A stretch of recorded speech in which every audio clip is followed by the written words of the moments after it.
All right, there we go. So let's have a look at the second part, the language modeling part. And I would like to ask you to take that as a little excursion. Language model, that's something new. Probably you have never seen it before. In a nutshell, it's going to be very useful when we progress with the course. So let's spend a little time and learn about language modeling or language models. So what is a language model? And why talking about it?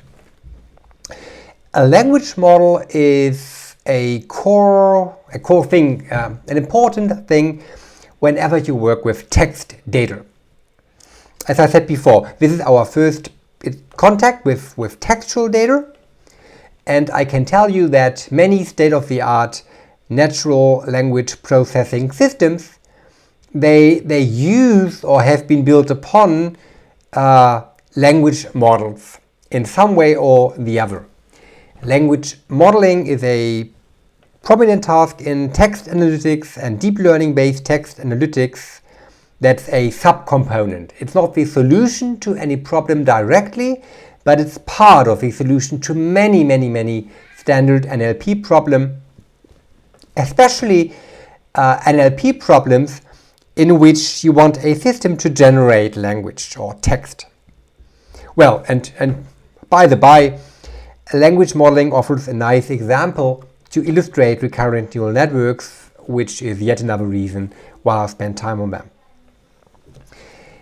Understanding a language model is quite simple. A language model is just a statistical tool that you feed some text and that then predicts the next word in that sequence of text. So consider this example. The students opened their ... And we have a bunch of text here. We have these 4 words, the students opened there. And then you might wonder, okay, what is the next probable word that might show up in this piece of text, in this sequence? Is it books? Could be students opened their books. Or is it exams? Is it maybe laptops, minds, hearts? What is it? And, well, more formally, a language model is a statistical tool that attaches probability to each of this possibility, of these possible words that could show up next in this text sequence. So if we denote words by X and a sequence of words we can then depict by adding an index, X1, the, X2, students, X3, opened, X4, there, we essentially recover exactly the same structure that we had in the previous session, right? The probability of the next word in the sequence. Here, since it is the next word in the sequence, I'm using xt plus 1 as my target, and we try to predict that from the previous observed words, xt minus 1, all the way down to x1, where these xt can be any words from a fixed vocabulary. So a statistical tool that allows that, it's like an auto-regressive model for text data, really. That is called a language model. And when I was making the point before that language models are a core part of modern NLP, then it is actually the case that you use language model every day, or you interact with technology that uses language model every day. And to see that, it's probably a good idea to just think about internet search or your smartphone. Because if you ever wondered how is it that when I key in a Google search, that Google makes these suggestions of search terms. And the longer my search term is, the more accurate typically these suggestions get. That is based on a language model. At some point, I believe it was 2012, not entirely sure, a deep learning based language model was deployed to inform these recommendations for search at the Google search engine.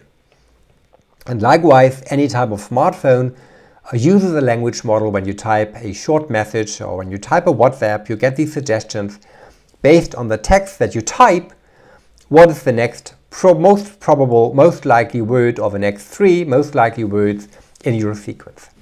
That is exactly what language modeling is about. So for these systems, I was actually wrong by saying that typically language models don't solve a task directly. In these examples, you see that they do solve certain tasks. More often, however, there are a component in a bigger system, or they are just a piece of a puzzle. All right, you know the notation by now. It's just the same we used before. A language model is a statistical tool for sequence data, for language, which is a type of sequence data, and it predicts the next word in a sequence. So how do we build such systems? How do we build a language model? And let's start with a simple approach. Let's start with a purely statistical approach that used to be a quite common approach before our deep learning and neural network-based language models took over. So let's assume we take the auto-regressive route toward coping with sequential data, and we apply the same truncation that we did before in an auto-regressive model. So we just consider the previous tau words in a sequence as opposed to taking the whole sequence that might be really long. And in natural language processing, in NLP, we call that the n-gram approach. So an n-gram is a sequence of n tokens, where for now, please equate a token to a word. That is not necessarily the case, but for now, it's okay if we accept on one token being one word. So I will try to not use or mix these terms too much. I might do that nonetheless, so be alert of that. Anyways, remember our demo sentence was the course stopped and the students. That was our example. And then we were looking for the next word in that sequence.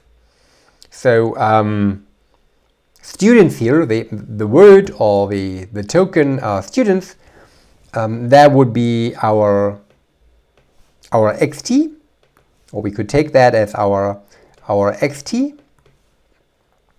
And then we have xt minus 1, that would be the.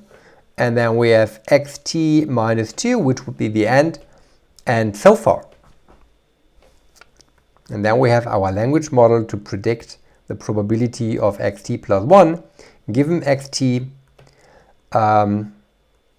xt minus 1, xt minus 2. That looks a little bit like a tau here, which I should avoid. And maybe that's it. So it's the same task as before.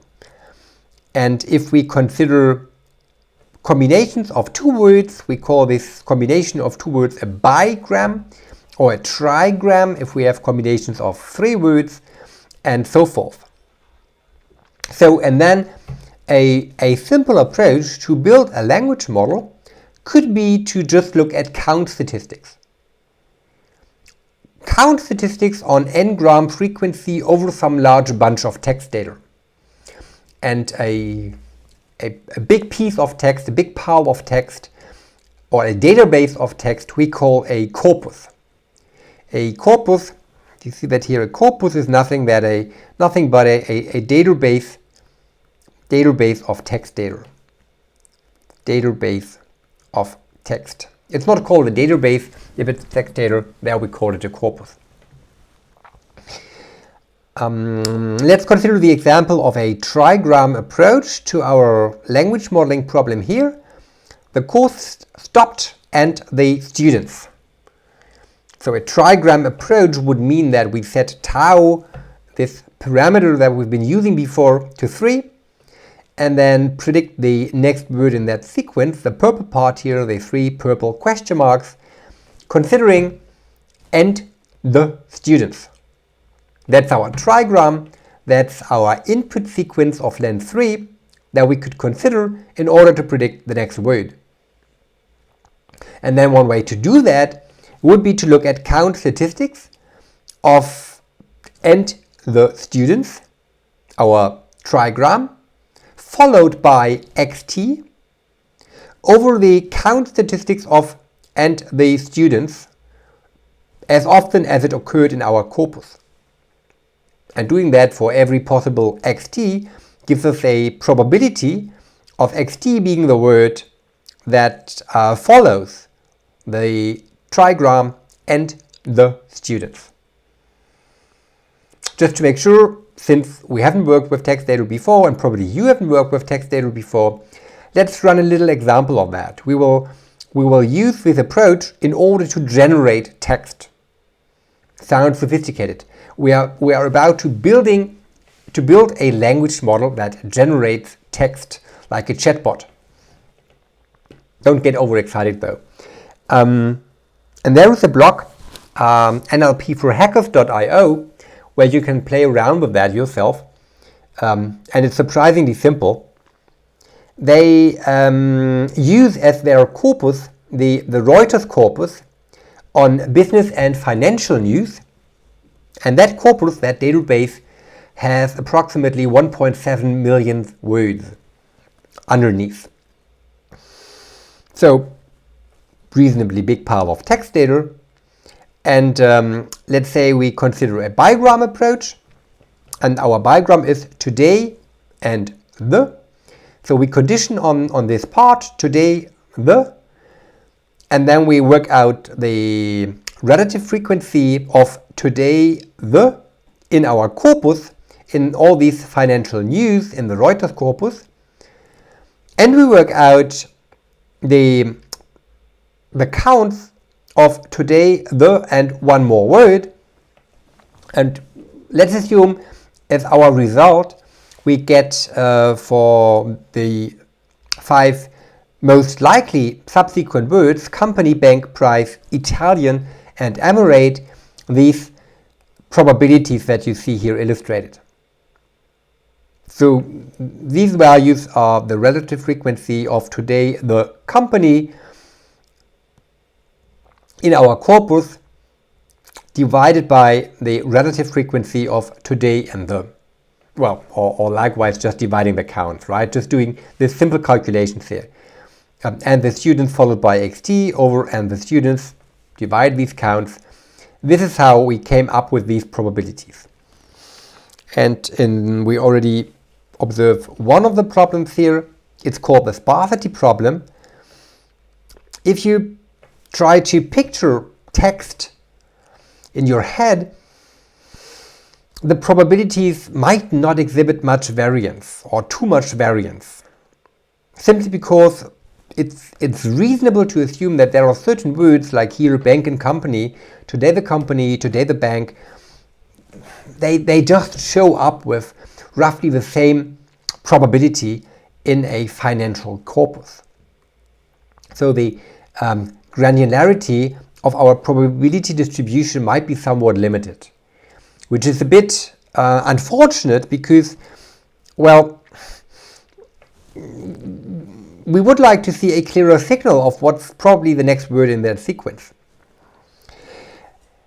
Now, in my example, I was saying let's build a language generating system. So a language generating system would now basically draw from this probability distribution that we get by just looking at the respective counts in our corpus. We would sample one word. It's typically a bad idea to always use the word that has maximum probability. A better idea to generate language is to sample from that probability. So let's assume we sample the word price. It's not the most likely one. It's in fact almost half as likely as bank or company, but let's assume this is the word we sampled. In that case, our system would generate the text today, the price.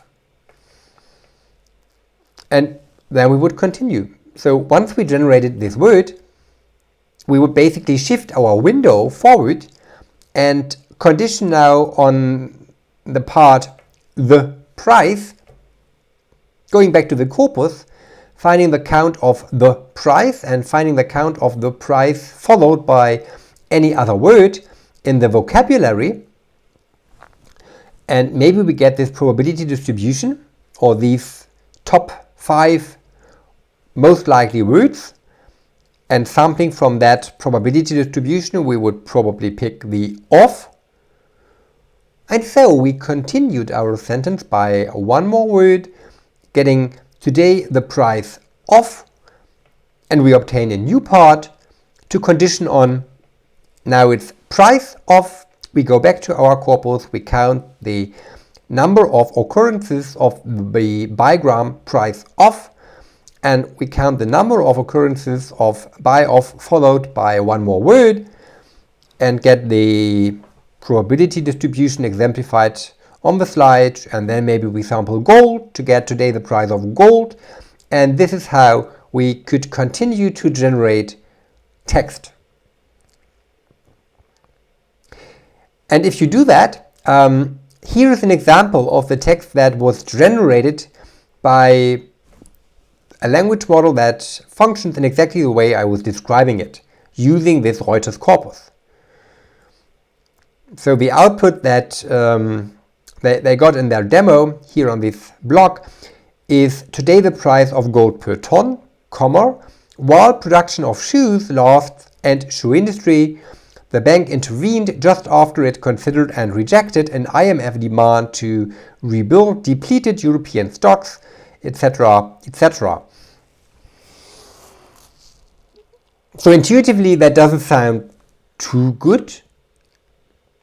And as a matter of fact, quickly going back one slide, you could maybe imagine that in this course of generating language in this manner, we are sort of relying on our previous decisions. And remember the example of the first part where we were doing multi-step ahead forecasting, and I was saying that be careful, multi-step forecasting is difficult because you will at some point feed your own forecast into your model to predict further into the future.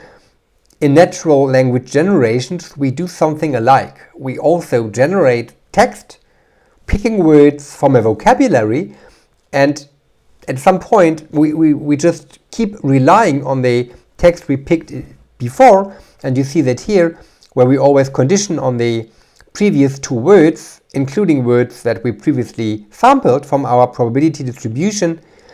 So in a sense, we also have this problem here of error accumulation, and that's one reason why this example doesn't read too well. So yeah, that's, well, too well is maybe a bit mild. Let's be honest here. So the actual content of our language, of our computer-generated language, is poor. In other words, that does not make a lot of sense. But to not be too negative, we could maybe make the point that, at least for some parts, consider this bit here. The bank intervened just after it considered and rejected an IMF demand to rebuild depleted European stocks. That's a relatively long sentence, right?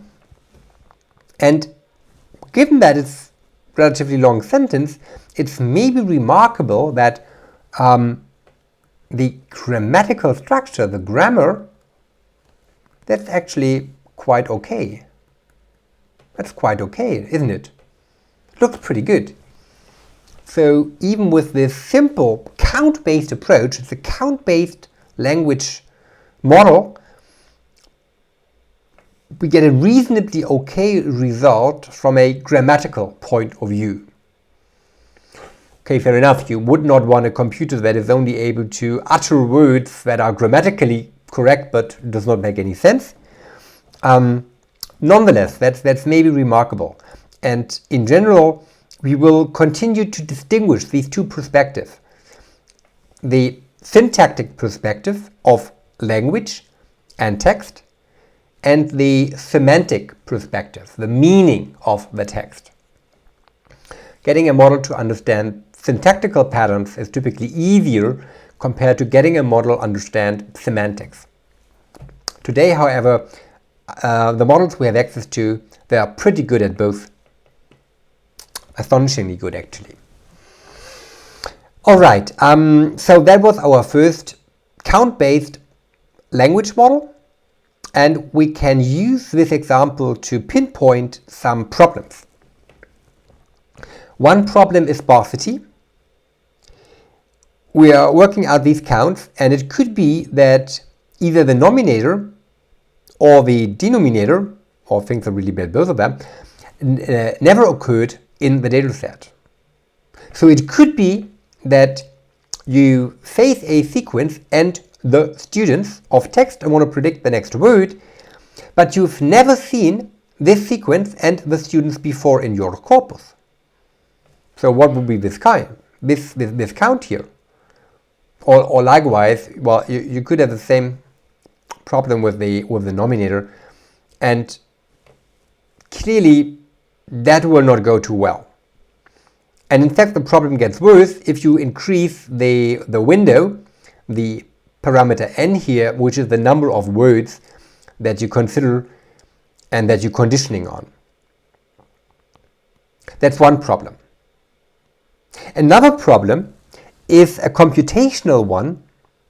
We have this big database of text, this big corpus, and we were, in the example, continuously querying count statistics of our bigram, and then this bigram, the part we are conditioning on, and the students in this example, plus one more word. If you think about that, working out all these counts, I mean, it doesn't really work when you start counting at the point in time you want to generate the next word. That would not work, because the counting of this big pile of text, that would just take a long time, which means that you have to pre-calculate these counts, and then you would need to store in your memory all the bigrams and the trigrams in order to have fast access to these counts and get your probability distribution, which means that you need a lot of memory to do that. Otherwise, you have to do it in memory. Otherwise, your lookup operations, getting these counts, will take too long. But is it actually possible to store all these data that you need, all these count statistics in memory? That's computationally demanding, and the problem gets worse the larger your corpus, and it also gets worse the larger the n. That's this lookup problem here. And unfortunately, if you think about, we do sort of want to have both a large corpus and also a large n. The problem we have seen before with our nonsense type of language generation system, we can probably trace that problem to the fact that we condition on just two words. That was the example. And, well, think about it. If I give you two words, and I ask you to predict me the next word in the sequence, you are lost, right? No way you could do a good job on such a difficult task. There is no content. If I give you a longer sequence saying the price of gold, that's a sequence of 4 tokens, 4 words, the price of gold, or even one more word, today the price of gold. And if I now ask you to predict the next word in that sequence, that's a lot easier. Maybe it's went up, down, or rose, or fell. Some ideas immediately jump to mind, and many other possible words could readily be discarded. And the reason that is so is that we have a longer context. We have more words as a context to frame the next word that we are to predict. With 2 words, even with the 2 words of gold, what's the next word in that sequence? Of gold. No clue, right? So this is why we need a bigger window, a bigger n, to give context to the next word that we try to estimate. And then, more data is always good in machine learning. And here a large corpus is beneficial to get good count estimates. How often it is that a bigram or trigram or a sequence of 4 or 5 words really occur together. And again, the longer the n, the more text you need to get reasonable count estimates on the likelihood of this sequence occurring in text. And that is really a dilemma. So you want to have a big corpus and you want to have a big M in order for your system, for your language model to do well. But then we saw the sparsity problem getting more severe with larger n, and we saw the memory problem also getting more severe with larger n but also larger corpus size. So that's kind of a dilemma we are facing here. And this is why today we use count-based language model only in university lectures that talk about NLP language as natural language processing as introductory example. And in practice, these systems have pretty much been abundant. Let's see what neural networks can do for us. Can they help us? And this is a picture of a neural language model. A language model built based on a neural network. And using a slightly different graphical notation here, which is a bit more convenient for me to draw. So let's have a look. We have an input layer, so you read that from top to bottom, okay? We have an input layer where we feed our network a bunch of text. The course stopped and the students. A window of 6 tokens I'm giving to my network. And I wanted to predict the next following word, the word following this student, the last token in my sequence. And we then have these input units connected via weights to a hidden layer of more units. And the illustration is a bit simplified here. You remember the fully connected networks I was drawing in the second and third lecture. Here, if I have 6 inputs and I want to draw a fully connected network, then all these errors, the graph gets very cluttered, right? So just imagine the single error from the V, for example. So just consider this error here. It's not one error, it's just a placeholder. A placeholder that would connect the input unit corresponding to the V to every hidden unit in my network. And if there are 100 hidden units, then this single arrow just highlighted in red font color would basically represent all these 100 connections and all these, more importantly, 100 weights that connect this first input to all the units in the hidden layer. So it's a bit simplified, the notation. And we have our hidden layer. We have 2 weight matrices connecting the input to the hidden and the hidden to the output layer. The output layer is now a lot bigger than what we've seen before. If we want to have a network to predict a word, if we want to build a neural language model, then the output layer needs 1 unit, 1 output unit for every possible word in our vocabulary. And that's typically a lot. Well, it is a lot, but maybe less than you think. If we build a system that is to generate language, then typically we would not build the system in such a way that it could possibly use every single word that exists in our language. In a language, there are exotic words that are not used very frequently. Age-last is such a word. If you don't know that word, it proves my point. I'll look it up on Wikipedia if you wish. It's a word not used so often in the English language. Could also wait for the next lecture session, by the way. And these rare words, we would just not consider them in a system that generates human language. A system that generates human language would typically be restricted to a much sparser or shorter or smaller vocabulary. And well, for a chatbot, for instance, it's probably enough if that chatbot can use 30,000 words or so, and it can still chat reasonably well. But then our network would have 30,000 output units, one per word. So these networks, these neural language models, are already pretty big neural networks. And then, well, the output units, these 30,000 output units, or how many they are, each of them represents the probability that the corresponding word is the next one, as I'm trying to depict it here.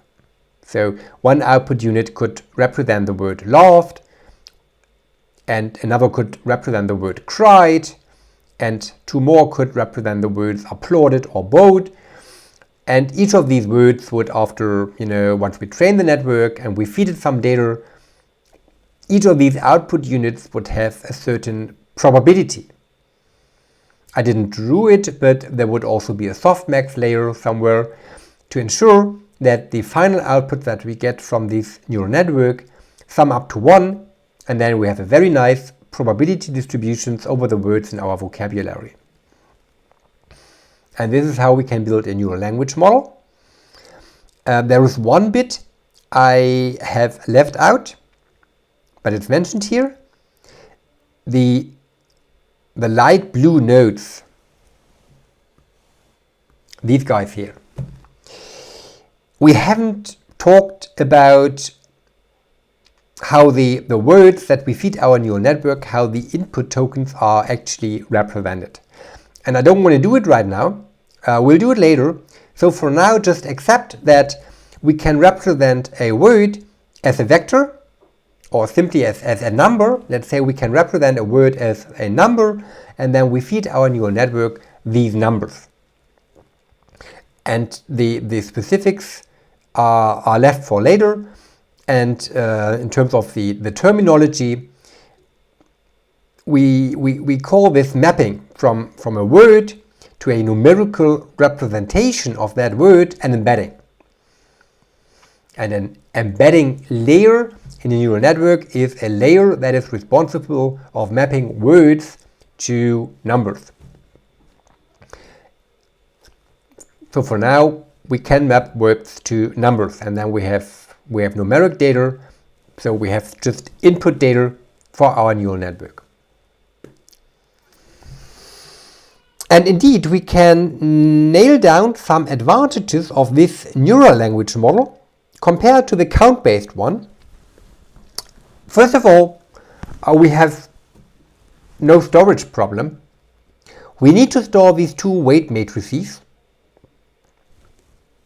Probably they are big. Especially W superscript 2 will be a big matrix because the output layer will have many units. Look at the graph here. It needs to represent all the words from A to Z. In my example, 1 unit for the probability of one word in our vocabulary. So there will be a lot of connections between the hidden and the output layer. So W superscript 2 is a very big matrix. Depending on the size of the hidden layer, which might be something between 100 and 300 units in contemporary neural language models.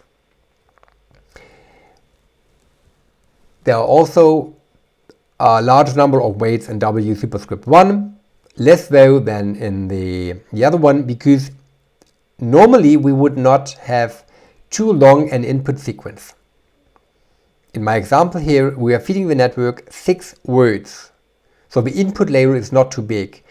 If we take this auto-regressive approach and feed our network only the 6 words, or only 6 words, and let it then predict the next word in this sequence from the context of the previous 6 words, then roughly speaking, or for the sake of the example, we would have only 6 input units.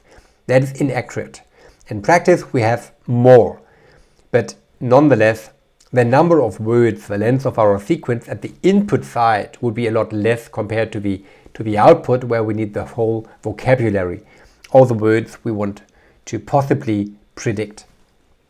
Anyways, it's a big network, but the storage of that network is a lot easier compared to all the count statistics of all the possible, let's say, trigrams in your corpus. So no storage problem. And with the sparsity problem of certain combinations of words not occurring, well, that does not matter at all. We just take a bunch of words, 6 here, we map them to numbers somehow, we embed them, and then we put them through our neural network, which was trained before. And whether the neural network has previously seen exactly that sequence of text in the training data or not doesn't really matter. So no sparsity problem whatsoever, which is great. So sounds we are done. As you can guess, we are not. The neural language model has issues. For start, it is, despite these advantages, it's actually not able to really capture long-term dependencies. And the reason for that is that the input layer, the window, the sequence length that we feed this network is typically pretty short. And this is all the context the neural network has available to predict the next word. And the example here, consider this sentence. I grew up in France, where my father works as a teacher in primary school. My mom is a criminal lawyer. Just recently I moved to Berlin for my undergraduate studies. German proved difficult, but I speak fluent? ? If you read that sentence, German proves difficult, but I speak fluent, it's easy for you to make a good forecast. And if you followed along, your forecast should be French. I speak fluent French. So why do we know that? Well, because this person, she happened to grow up in France. And since she grew up there, we would believe that France is her mother tongue, or at least she speaks it very fluently. And the point to make here is that this information, I grew up in France, and the point in the text where the information is needed, after all that detour about the father's job back in France and the mommy's job, and how that person moved to Berlin, blah blah blah. So the place in the text where we really need this piece of information that she grew up in France is a lot later. So we need it here. But if you look at the graph of our exemplary neural language model, the input sequence, it goes only back to proves.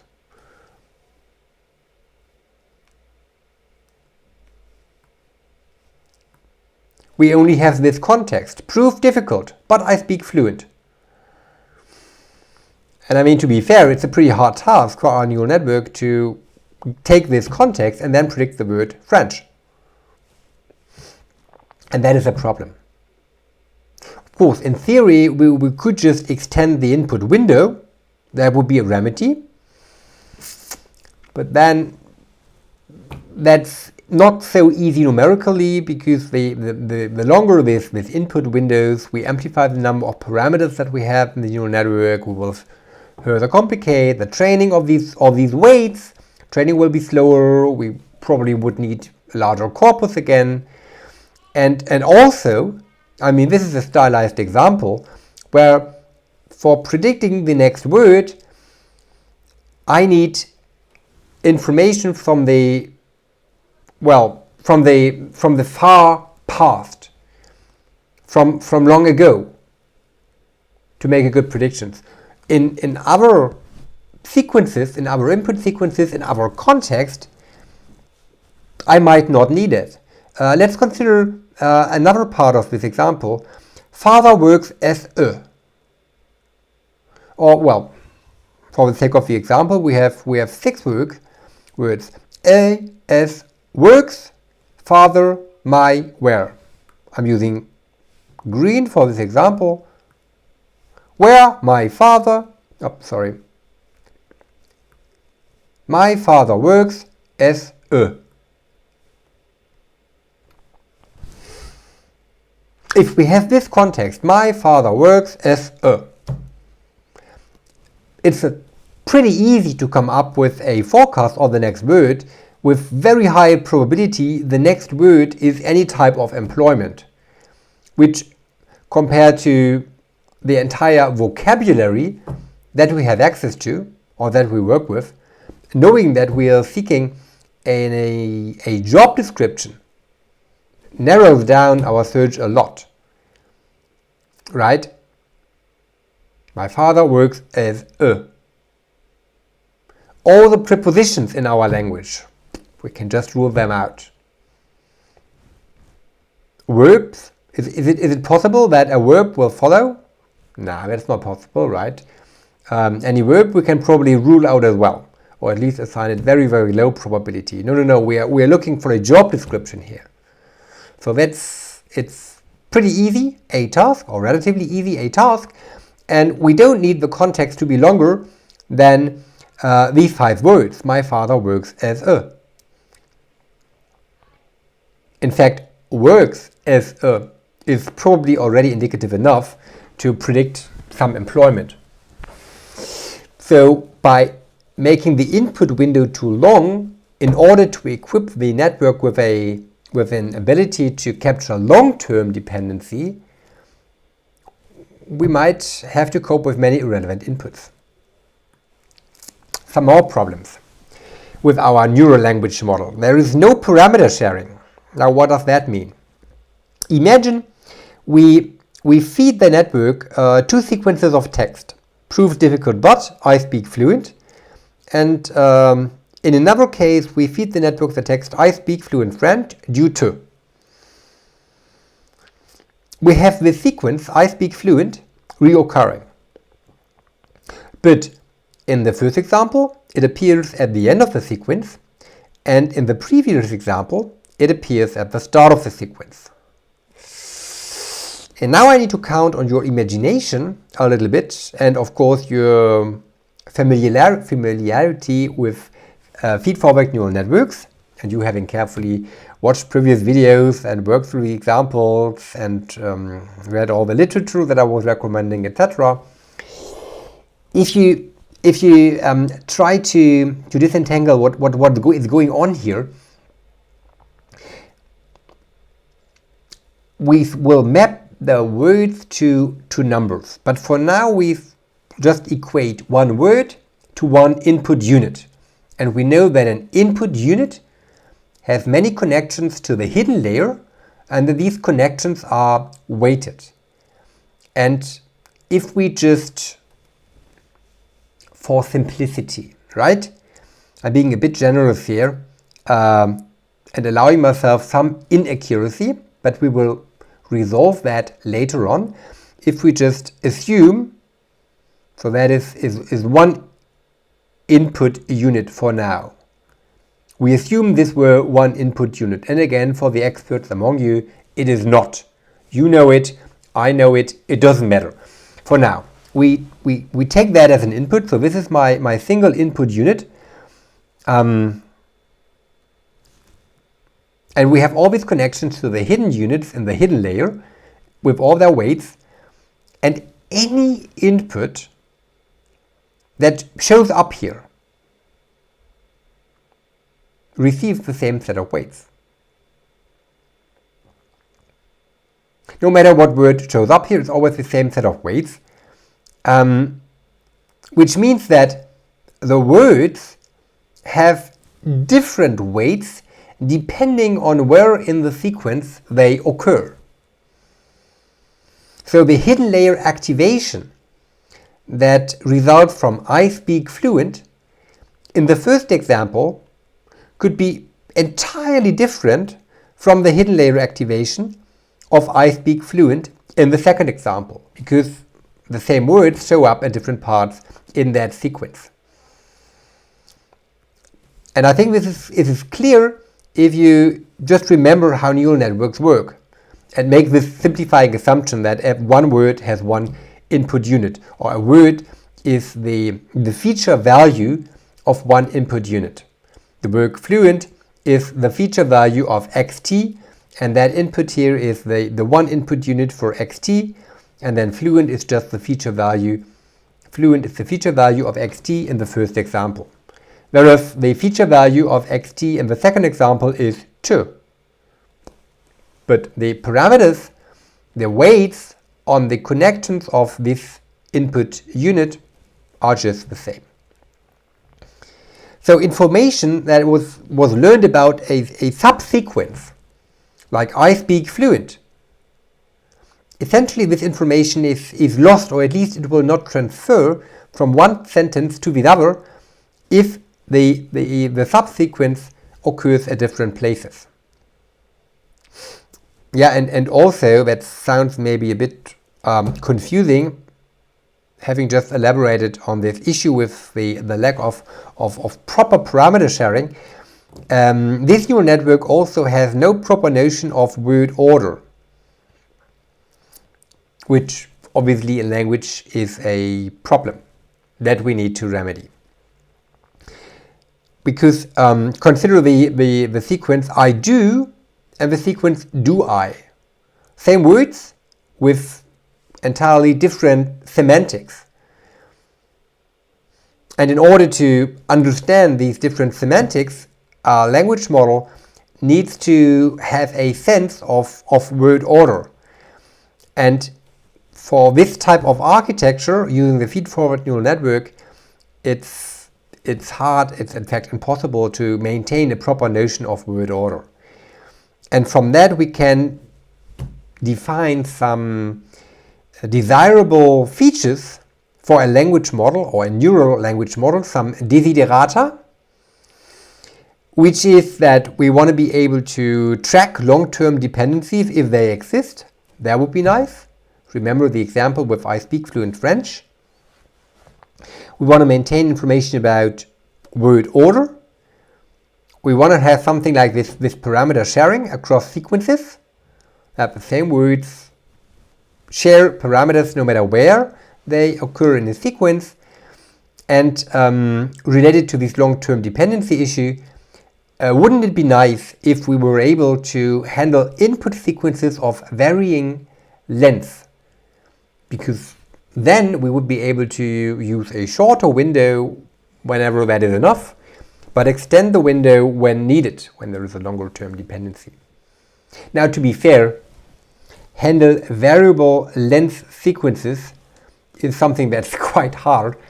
The recurrent neural networks, which we will look at next, and you already see this acronym RNN for recurrent neural network, they promise this ability in practice and with many libraries and implementations. That's pretty tough to get there. But the other ones, I hope they are clear. Track long-term dependencies, maintain information about word order, share parameters across the sequence, some desiderata. And in the next session, we will start to see how recurrent neural networks offer exactly this feature and are therefore a good choice for a language model.